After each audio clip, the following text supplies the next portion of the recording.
Hello, Astro Darlings, and welcome to the Golden Astrologer Podcast. This is Deb McBride, and today is Sunday, the 29th of June in the year 2025.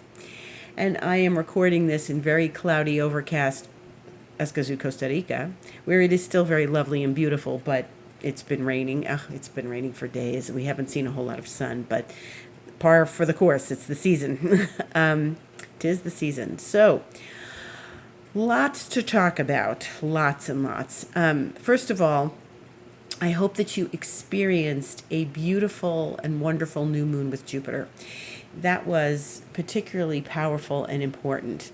And I really had my own experiences that were profound and continue to be profound. And I felt there was a real opening in that moment. And there was a lot of opening with the sun and Jupiter, and then the sun and the moon and Jupiter. And the sun and Jupiter continue to be close to one another in the sky, although the sun is moving forward because it moves faster. But this is a deep, profound opening with Jupiter in its place of exaltation.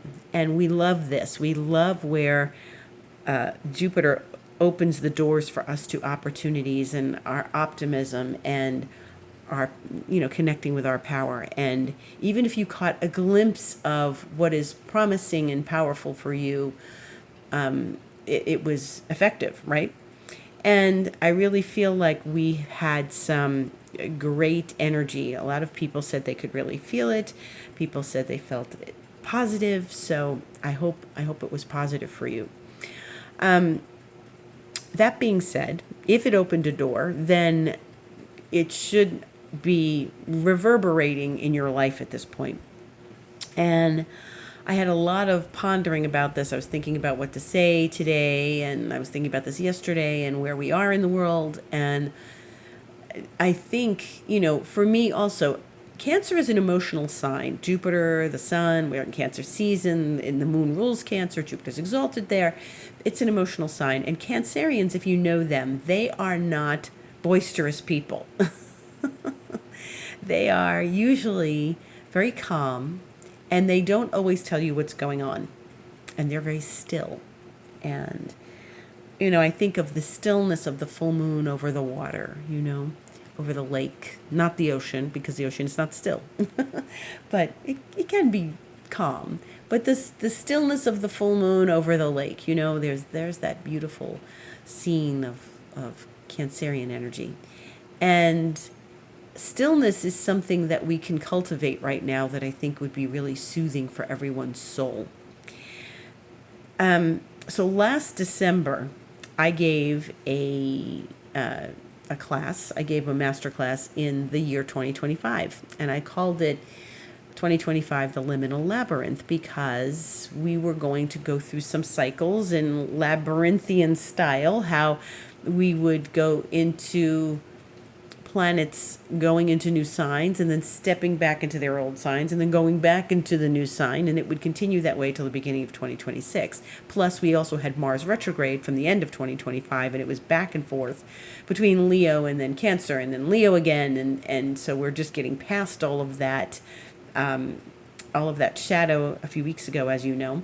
And so I felt like at that point I was telling people, and I was not wrong, that, when outer planets such as Neptune, and we already had Pluto change signs and stay there as of last November, but Neptune, and then eventually Uranus, and then Saturn to a certain degree, because it is outer, we can see it, but it's out in the outer realms, but it's a big important planet that is changing signs this year, and has been. And so all of that creates chaos in our psyche and in our world.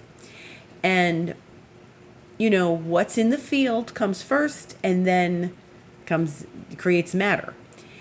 And so I remember learning with my mentor, Michael Luton. I remember talking about this many times, and he talked about this many times, because we had things changing signs back in those days. And obviously, planets changing signs, big planets like we had Pluto and Neptune and all sorts of things. But the big deal was really when a planet changes signs, a planet like Pluto or Neptune or Uranus or Saturn starts changing signs, and they're all doing it at the same time, which is what I described in my lecture, and you can still purchase this lecture on my website, is that things start to really move. Cosmically, they're moving, and then we start to see the ramifications of that in our world, in our 3D world. Like I said, it happens in the field, and then it happens in 3D. And we're not, no matter how much I can talk about this, and how much I did talk about this, and do talk about this, we're not always prepared for what it looks like in our world. And our nervous system is getting triggered by the cosmos, okay? So if I'm telling you, hey, Pluto is coming to your moon, you're going to say to me, yeah, you know what? That's what that is. I've already feel that, okay? Because it's up and coming, and it's like, here it comes, and then it comes to your moon or your sun or your Venus or your Mars or your Mercury, a personal planet, and this rattles the cage. And so operating on a collective consciousness is, the outer planets, they're operating on this collective consciousness, and therefore it affects all of us because they're changing signs. And change like that is huge. It doesn't happen but once every, so often. And, Pluto changed signs. It hadn't changed signs since 2008. It changed signs last year for good. But this was something now that we have too much at the same time. And this is going to make us feel very unstable. It's going to give us feelings of anxiousness. It's going to wake us up. And I've talked about this before, but now we're really seeing what this looks like in our world and how disruptive these things are. People react, especially when there's big cosmic changes. There's all sorts of reactions to that. We are not alone in this behavior. We start to be unsettled, and there's lots of unrest, and what does this feel like, and where are we going, and there's this great big unknown out there, and when people get uncomfortable, they start to do things like pull triggers. These things trigger us. We get triggered emotionally, psychologically, and under the surface, we don't quite know what's happening. And certainly the people who are running things in the world that don't study astrology, they feel these things. They know they're getting triggered, and then they just trigger. They just launch the triggers. So we all have to cope with this in our own way. But the important thing is to find the stillness in all of this. The stillness that's important to us, each of us now. And I'm talking about this because we have some big changes coming up in the next week, a little over a week. And we have to be prepared for more rock and roll, because this is not going away in the next 20 minutes or the next 20 days. This is something that we have to transform and step into and go into the next chapter and the next level of our lives. I already feel different. This whole experience this past week with Jupiter, which is a wonderful planet, and having a wonderful new moon with Jupiter, has made me recognize and realize a whole other part of my life. And so that may or may not have affected those of you listening. Maybe you feel some of it. Maybe it hasn't awakened yet, but I'm sensitive to these things, so I'm going to feel them. And that's why I get to report them to you when they're happening. But finding the stillness in this week was important for me. And there were times when I had to stop because I couldn't continue doing mundane things because I was so far out in the field. Okay. And so this is something that we need to address, because these things are going to pull us out into the field, and then we have to contend with life on Earth. Pull us out into the field, contend with life on Earth. Go out into the field, get stretched, get expanded, such as Jupiter does, or anything else Neptune going into a new sign does. Expanded, awareness, consciousness, greater, bigger, out there more. And then come back and have to balance the checkbook and do the laundry. okay, and go to work if your work is not cosmically oriented. And this is something that we have to expand and contract with. And I talked about this a couple of weeks ago. But we need to find stillness in parts of our day, because if we don't, we're not going to get through this feeling good. And there's going to be moments when the cage is rattled, and you don't even have to look at the newspaper, which I don't look at the newspaper. I briefly may look online at some news and then get off quickly. But having this knowledge astrologically that these things are happening means we're going to see crazy things happen in our world, because all these planets are changing signs at the same time and moving back and forth into the sign ahead, the sign behind, back into the sign ahead, for good, for true, for expansion, for the next level of our lives. So we're all being taken to a new level. And we knew this with Pluto, and part of the integration with Mars and Venus and Mercury all retrograde around the same time and at the same time was that we had to really contend with this in our everyday personal life. It's powerful. It's life-changing. Things are not the same than 6 months ago. They're not the same. Certainly not the same from last November. Mars retrograde made sure of that.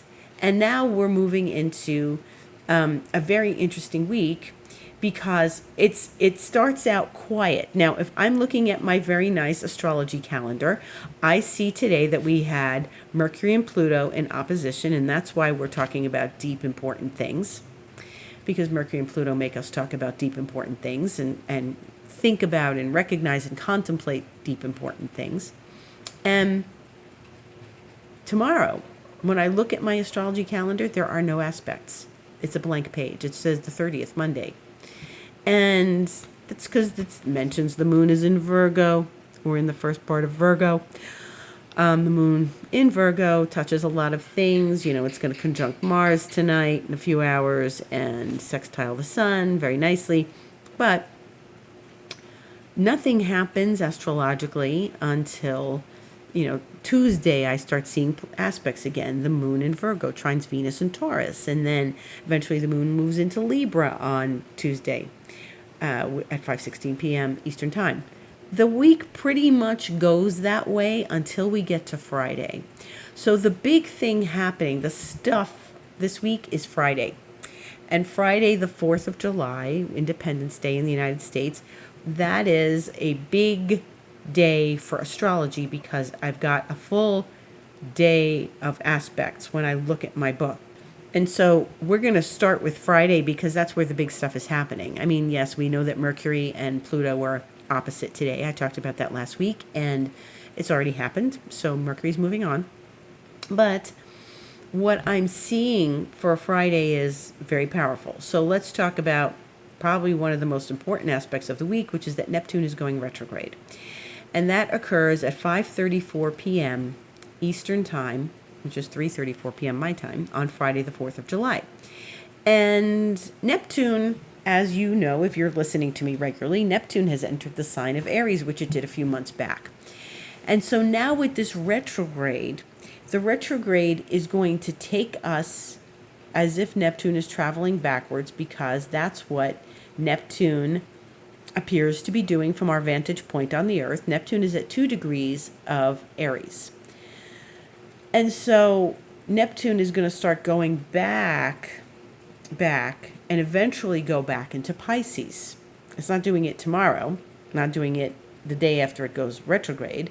It's actually not going back into Pisces until October 23rd, which is a long time from now when you think about it. It's only June 29th. And so that's several months, and you think, well, Deb, what are you talking about? It's important because it's going backwards as of Friday. So it's moving back over places where it's been in these months, and it's slow when it does this. The planet, when it retrogrades, slows down and stops, gently turns around, and starts moving backwards from our vantage point on the Earth. That is important, because if you have a planet around the beginning degrees of Aries, you are going to feel this. And so we've got Neptune moving over where it's been since earlier this year. And even now going to go back to the end of Pisces, which it was at last year. So if you remember last July, if you've been listening to me that long, or if you know astrology, you know that Neptune got to the bitty end of the zodiac, 29 degrees Pisces, 59 minutes, turned retrograde before it went into Aries, because the next step is Aries. Turned retrograde, went back and stayed in Pisces, and did not enter Aries until earlier this year in March. And so when we go this far into the retrograde, we are looking at a time that it it goes back all the way to where it was last July. It's going to go to that 29 degrees Pisces place. It's going to turn around at 29 degrees Pisces on December 10th, and then it's going to go forward. Next year, go back into Aries. So we're not looking at it leaving Aries just now. It's never going to get off that 29 degrees Pisces. It'll hover in that area from the time it goes back there in October till next year when it goes really back into Aries for good. So this is important because we're revisiting something that even went on last July. So the stuff that was going on last July when Neptune went all the way to the end of the zodiac is now going to resurface as it did earlier this year, right before it went into Aries. So you had things happen. It went into Aries on March 30th, March 31st. And when you had the whole month of March, it was in that 29 degree place. It was at the end of something. And that's when things get crazy in the world. When something's at the end of the zodiac or the end of a sign, but especially at the end of the zodiac, a big planet like Neptune and its buddy Saturn at the end of the zodiac, that makes the world go nuts. You're like, why? Why? Because we go through this every year. We end Pisces, we go into Aries. It's springtime. Woohoo! But it's not easy when you're dealing with an outer planet going there. It feels like the end of the world. Now, don't you think sometimes people are walking around these days saying, ooh, it feels like the end of the world. Is this World War III? Because we've got stuff at the end of the zodiac, going back to the end of the zodiac. So this is not going to go away anytime soon. And this is a period of adjustment and integration for us. And those of you who are sitting here scholarly listening to your astrology podcast, you need to do your work and I need to do my work, and we need to make sure that we don't have an emotional freak out or an unconscious freak out where you wake up and you're like, what's happening to me? Because there's something big ending. It doesn't mean the world is not ending. The world is not going to end. It's not going to end. It's not. It's just Neptune. This has happened before in history, okay? I could bet you find a dozen astrologers out there that'll tell you the same podcast, the same thing. Well, when Neptune was at the end of Pisces last time, it was over 100 years ago, 165 years ago. And so you're looking at something that's happened before historically, and I bet people back then thought it was the end of the world as well, but it's not. And with Saturn there, it's not the end of the world. Things in the world may change and things are named differently and people belong to different places in the world suddenly. But, the world isn't just going to take over and explode. It's something that is undercurrent that is making us feel uncomfortable. And the more we get grounded, the more we tap into the stillness, the more we meditate, because I'm always telling you to meditate, the more you're going to find solidness in this and solid ground, and you're going to be okay. But in the meantime, we have to ride the wave. Surfers ride waves all the time. It gets them really excited. They don't go, oh no, here comes a big wave. I'm going to die. They go, wow, this is great. This is terrific. And they ride their surfboard because they're skilled. And we need to be skilled in this. So the skill for us is breathing, because our body likes that. It's putting our feet on the earth, because our body likes that. And this is how we make sure we stay focused, grounded, and present. And presence is a big part of this. Staying present for this. And despite the ups and downs and the roller coaster we feel like we're on, put your hand over your heart, breathe in, put your feet on the ground, and let yourself know that you are safe and that this world is safe, okay? And whatever the people who don't listen to astrology do, let them go do it, unfortunately. And say your prayers for the world and for your life and for however you want to do that, you know? And pray for enlightenment. So this is the nature of what happens when planets, in the big guns, the planets, the Neptunes, the Plutos, the Uranuses, start moving back and forth in and out of signs and in and out of the end of the zodiac. And so this is the disruption we all feel. If you have friends that are behaving irrationally, this is probably what's bothering them. Maybe they're not meditating. Maybe they don't know astrology. Maybe they didn't study with a mentor like some of us have that understands these undercurrents, okay? It doesn't have to be astrology. If you know how to calm yourself during big changes, then you're going to get through this. And that's what we have to look at. I am looking at this from an astrological point of view, okay? Because that's what's happening in the field. Remember, the field before matter. Energetics before strategies. Always energetics before strategies. Behind every strategy is energetics. And the more you connect with the energy and you understand it and you find peace with it, the better off you're going to be. Now, the other thing that's happening on Friday is that Venus, who's in her own sign and getting ready to go into another sign, is going to be conjuncting Uranus. And that happens 8:45 a.m. on Friday, July 4th. See, Friday's a big day. So Venus, who loves to be in Taurus, is going to touch Uranus and sit together with Uranus. Now, this is important because Uranus is at 29 degrees of Taurus. And Venus is doing this at 8:45 a.m. And then by the time she gets to 11:31 a.m., and this is all Eastern daylight time, by the time Venus gets to 11:31 a.m., she's moving into Gemini. So Venus changes signs on Friday from her cozy, wonderful abode in Taurus, where she lives, to Gemini, where she suddenly becomes this little vixen of flirtation and indecision. Maybe I like that. Maybe I don't. Maybe I like you. Maybe I don't. So she goes from real stability to then she starts feeling a little wobbly when she gets with that Uranus. And then she goes into Gemini 3 hours later and she's like, yeah, let's rock and roll. I can manage all of this, all of you at the same time. So,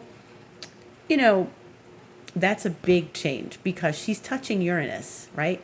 And Uranus is a planet of changes, instability, brilliance and genius. So it's a great day to tap into something profoundly creative, okay? We like that creativity portion of Venus when she touches Uranus. It's like, yeah. But if you have Venus and Uranus in your chart, you're going to feel this.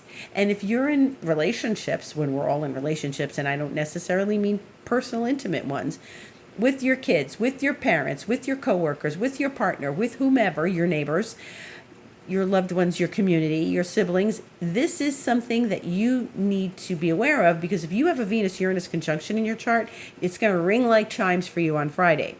And so this is something that the tuning fork wobbles, and we're all of a sudden we're not so sure that what we liked before is what we like now. Then she magically goes into Gemini, and she's thinking, maybe I'm changing my mind. So if you've got some plans, some creative ideas and stuff, and you're not sure about them, sit with them, again, in stillness, and just let them wash over you before you make rash decisions about what you're doing, before you make rash decisions about your relationships with people in any respect, before you lose your temper with your kids or your dog. Just get still. That's an antsy aspect. And Venus going into Gemini is an antsy aspect. She's no longer cozy in Taurus making nice meals for her family. Suddenly, she wants to go out and play. And she's a different Venus, So we're watching her change in the day. At the same time, Uranus is getting ready to step out of Taurus because she's reaching it at 29. And guess what? Uranus is going into Gemini, which you've heard me say before. Uranus is going to Gemini next Monday, so that's a week from tomorrow, July 7th.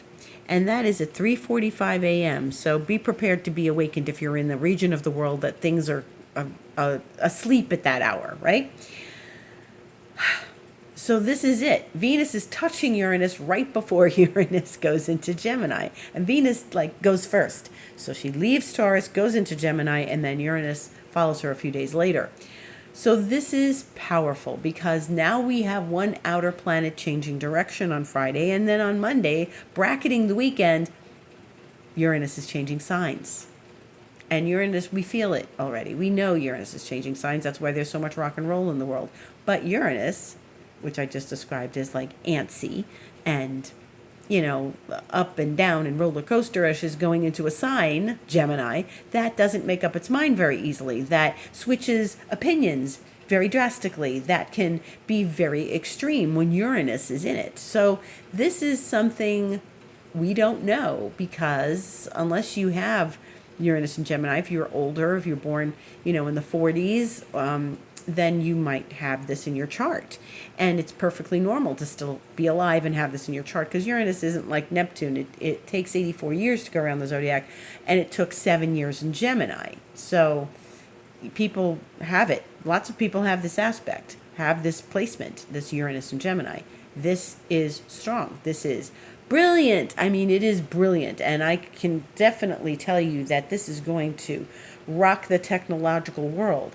And since Pluto is already in Aquarius, now Uranus and Pluto are trining each other in air signs. And whoa, are we getting an idea upon idea upon idea. And this is powerful. So I really expect that things are going to be flying and words are going to be flying. So you and I and everyone else on earth are going to be coming up with ideas and words and things that hadn't occurred to us before, right? So this is brilliant. But it's also a wrecking ball to the nervous system. It's like, what is this? Now you think things happen fast now? I mean, we're talking about the year being half out over. Imagine what it's going to feel like when Uranus is in Gemini. Lightning speed. It's Jetsons times, everybody. This is craziness. So this is about getting grounded. Now we're no longer working with Earth because Uranus is leaving Earth. And we got a whole lot of things are in water. We've got the sun in water. We've got Jupiter in water. We've got, now nothing really stable, because as we go forward in this, in this process, we're getting things less and less in Earth. Before we had Pluto in Capricorn and Uranus in Taurus. We're not talking about that anymore. We're going to get, Mars is in Virgo, thankfully. The South Node is in Virgo. Things are not as stable as, they had been. Now, things still rock and roll when, Uranus is a rock and roll kind of planet. But we are really dealing with energies that are way far out. And so the ideas of everything coming to us are way far out. And you have to expect and embrace things that are not typical. And people are going to be coming up with some brilliant ideas and changing things. Okay, good. So there's always room for change. Everything has cycles. We have lots of cycles happening that are changing right now. And we have to sort of prepare ourselves as we go through this. This is not easy. It is not entirely fun, even though Gemini can be a real fun sign. We're dealing with some very profound underlying undercurrents of change. And this is why, look, if you don't think so, already our insides are trembling. And that's Uranus coming up for another change. So now we have something else changing. This is a lot. Remember, Pluto went into Aquarius in November. This is less than a year that now Neptune, Saturn, and now Uranus are changing where they were. And two of those planets at the end of the zodiac into the beginning of a new zodiac. This is incredible. Uranus going into Gemini is a whole other realm. Okay. Now, planets are going to still aspect Uranus as it goes through, like especially the moon. The moon is going to make transits to Uranus as, like the moon will be in Scorpio on Friday. It'll oppose Uranus, and it will get us out of the comfort zone as it's doing this, because we are really going to feel that change of Uranus going to Gemini. This is going to be a different world, and we're looking at a different world. And if things are happening really fast, yeah, you're right, they are. If you feel that, they are. And so, again, my advice is to find the stillness, to find your center, to open your heart, to connect with something deep and profound, and that is greater than you are. That is the divinity within you that is connected to something big. Okay, and know that you are safe in that, in divinity, and grounding yourself, right? Finding your stillness, finding your center, finding your heart, and keeping open, because we can't shut down right now. If we shut down and get small, we're going to be shaken right out of that. So it's not advisable to shrink and hide. It's advisable to embrace and open. Gemini is a very open sign, so is Aquarius. So that we want this energy to flow, and flow through us and embrace something bigger. Okay, so by the time I am on this podcast again, we're going to have a whole lot of things have changed, and on the cusp of something else changing, on the verge of something else changing. And, that is powerful and profound and scary and exciting at the same time. It's all of those things. It's not just one thing. And so, as Neptune retrogrades, and Neptune does this, Neptune does the retrograde every year, we may not feel it so close to us, but we will feel it like something will have shifted when Neptune retrogrades. And then we're going to get close, next weekend. Well, that's next weekend, but the weekend after that is Saturn going retrograde. So we're not there yet, but we are moving into a time of a lot of changes. So, and we've been in changes, and now there's some direct changes in these next few days and weeks. Let's get calm. Let's get centered. Let's find the stillness, and go inside, because that's where the answers really are. Okay, and you can't keep looking out to the world and wondering why things are the way they are. Look at the cosmos. That's what's happening. And go inside and connect with that sense of order and wholeness that you have. And in the meantime, if you need support, this is why I'm here. This is why I do this podcast, to relay to you all this information. But you can come and see me for an astrology session, and we can do this one-on-one. You go to my website, thegoldenastrologer.com, and you click book online, and you can book a session with me for astrology, so we can find out where all of this is going on in your chart, and you're prepared for it. Where is Uranus going to come in and swing open a door? Where are the great ideas coming? Don't you want to know where that is? The deep creativity. Where are the challenges? So let's look at that together. Reiki is also an option, because, I have Mastery and Lemurian 5D Reiki, which is really helpful in times like this, because we can go into that 5D and connect with healing and connect with what is important for you to know and bring back to yourself here. And I'm also available for expansion mentoring, where we can do these things long term, because these are long term aspects. So if you need support 3 months, 6 months, 12 months, I'm available for that, so we can do this work together. And I have tools to help you through this, clear the old cobwebs, clear the old belief patterns, and everything that is no longer necessary for you, to help you move forward with this. Okay? So, I thank you so much for listening. Great gratitude to each and every one of you. Happy Neptune retrograde. We're going to work through this together. We're going to be here together, and, come see me on Instagram, because I was talking a lot about Jupiter in the past few days.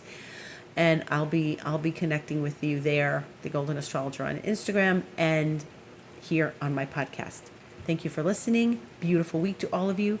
See you on the intranet.